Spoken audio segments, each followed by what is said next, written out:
Well, there was an article in Farmers Weekly last week that certainly sparked a lot of debate on social media. I think it was more to do with the headline, "Farmers Don't Abuse the Privilege." I have the author of that opinion piece, Mid-Canterbury Federated Farmers President David Clark, on the line with me. David, are you surprised? I was a mixture of surprised and disappointed, but also do acknowledge the huge stress that we're all living under at the moment. But I think if a lot of people had taken the time to actually read the article instead of the headline, their response may have been a little bit different. But yeah, I was pretty disappointed at the vitriol that was thrown at me. But I've got over it.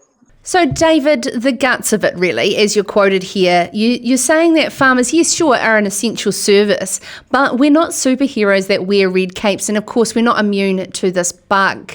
Is that effectively what the main thing you're trying to get across here, is that it's more about people's health and safety than the fact of our right to farm? Look, we've all seen what's occurred in China and in Italy, in the Lombardy region of Italy. None of us want that Ireland. And the starting point for all of this is we've got to realise is that none of us are immune to COVID-19. We're going to try and operate our businesses and our daily life within the restrictions that have been placed upon us the best we can. But the reality is that this is a nasty bug that is sweeping the world and killing thousands of people. We need to give that respect, and we also need to give respect to the fact that we are making sacrifices, huge sacrifices across the New Zealand society to protect all of us, particularly our most vulnerable. I mean, David, the rhetoric around the term privilege is what set people off on Facebook, because do you think it's purely because maybe farmers think that being an essential service means that they can just get on business as usual with no changes? I think, unfortunately, it was a misinterpretation of what I was trying to say. And as I said, I've got over it. I've got more important things to worry about than what people are having to say on Facebook. But the reality is that we've all got to be very careful to operate with this disease circulating within New Zealand. And we've been given some exemptions as the agricultural sector to continue to operate our businesses. But if you look across most of the rest of the New Zealand society and economy, they haven't been afforded such, I guess, exemption or latitude to operate their businesses. They have been turned off. They've been turned off for a month, probably more. And in the tourism sector, they've been wiped off the face of the map. So I maintain that as a farmer in New Zealand, I feel extremely fortunate to be able to continue to operate my business, to continue to harvest the seed crops, the vegetable seed crops that are still out in my fields, to be able to deliver them to seed stores and have them processed and exported, to have the seed potatoes that are on my farm harvested, to be able to fertilise and spray next year's crops after we've got them cultivated and drilled, and to be able to buy store lambs, take stock onto the farm, put our rams out with the ewes, and generally very tough restrictions to look after my health, the health of my staff and the health of my family. We've got some tough restrictions. We, by and large, can get on and do what we need to do, and we have our support industries allowed to operate. Trucking firms, seed dressing firms, milk processors, meatworks are all operating, and I maintain that we are very fortunate, in light of the restrictions on the rest of the New Zealand economy, we are very fortunate to be able to do that. Now, if anybody wants to throw vitriol at me on Facebook for saying that, well, that's their business and that reflects on them, not me. So what sort of things are you doing, David, on your farm that is sort of business but done slightly differently? We're social distancing amongst us as our staff. We've got 4 families here living on farm. We recognise that they're living in our bubble and I'm living in their bubble. It is our role to look after each other through this. And we're going to do the best we can on farm, and then anybody that we have to interact with, we're taking extreme precaution. Any trucks that come onto farm, truck drivers are staying in their cabs while we load them. I had to go to town on Friday afternoon to get parts and do a couple of other urgent jobs.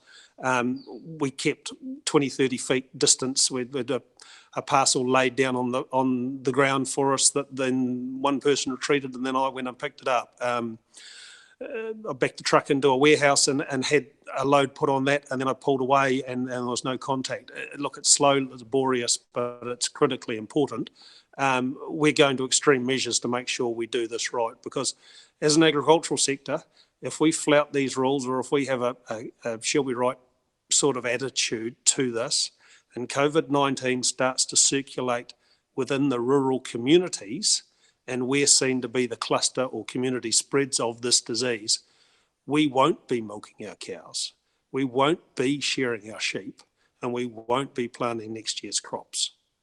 The rest of society won't tolerate it. Well, I mean, David, obviously it's because people are getting really upset about comments like that when we're so passionate in New Zealand as farmers about animal welfare. I totally agree, Sarah. We've absolutely got to be mindful of animal welfare, but we could have been instructed in New Zealand to dry off every spring calving herd 2 months early, or certainly in the situation of Canterbury, dry them off 2 months early to reduce the workload, to reduce the interaction through dairy sheds.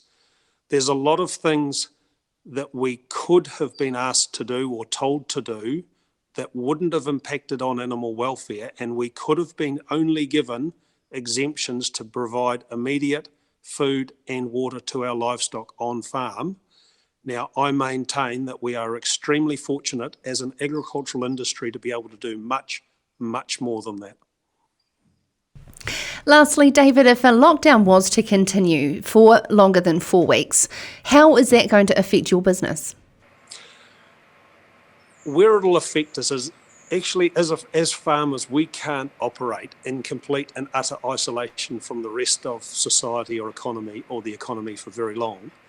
And we're going to get to a point where we need critical farm supplies, or we need parts to repair a breakdown. And whilst, say for instance, a front end loader for a dairy farmer feeding silage out, he blows a hose in a month's time, he goes into the hose doctor in his local town, which is open, as an essential service is open, but the hose doctor says, look, I'm really sorry, but I haven't got any of those particular fittings to fix your hose. That will be the result if this carries on for longer, because it's the warehouses that provide the supply into those essential firms are closed. So we're only as good as the capacity of the firms that are servicing us and providing us service and support. We're also only as good as the processors that are taking our products. And if we get the milk factory or into a meatworks, this is going to be a whole different situation altogether. Here's hoping that we're not going to be discussing that in the near future. Well, thank you so much for taking the time to join us tonight on Sarah's Country. Mid-Canterbury Federated Farmers President David Clark. This is Sarah's Country.